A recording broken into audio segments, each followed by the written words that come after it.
Hello everyone, welcome to my channel.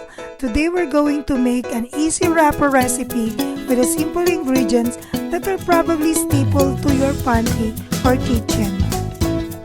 Like clean water, cooking oil, rock salt or table salt, but not iodized salt, and a combination of two flours.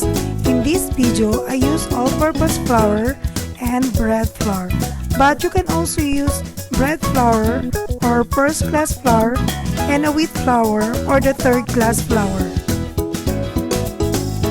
If you are doing lumpia wrapper business, I'm sure you are familiar with my ingredients, but I simplify my recipe to a thin layer and a little sticky batter rather than a usual paste dough, because it takes a good skills in holding a paste dough and put in a pan to form a perfect round shape, lumpia or a spring roll wrapper. In this video, I use a brush stroke method.